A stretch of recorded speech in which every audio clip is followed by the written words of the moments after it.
आजा। अस्सलाम वालेकुम मौलवी साहब। वालेकुम अस्सलाम व रहमतुल्लाह व बरकातुह। मौलवी साहब, मुझे ये 10 रुपए का नोट मिला है, पता नहीं किस गरीब का है, मुझे ऐलान करवाना है ताकि वो ले जाए। गरीब किसी का होगा। अच्छा अच्छा, तुमको मिला है? हाँ। तो ठीक है, कहाँ पर मिला? बाहर रोड पर? रोड पर मिला है। अच्छा अच्छा ठीक है, ये पकड़ो।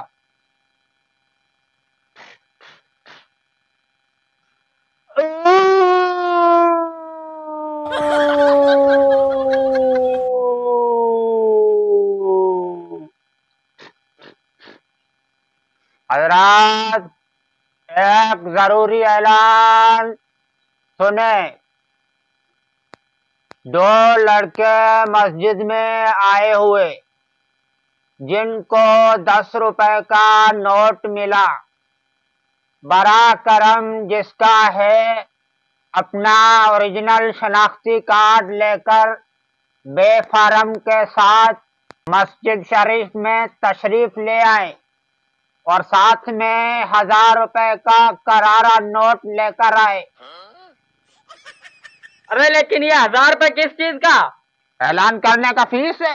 ऐलान करने में जोर देना पड़ता है, जोर। ऐसा थोड़ा ही है। तुम करके दिखाओ एक बार, कूक मार के दिखाओ खाली। नहीं नहीं, मुझे नहीं मारनी। ये लो 10 रुपए, ठीक है? वो आएगा, उसको दे देना। अच्छा अच्छा ठीक है, जाओ। शुक्रिया।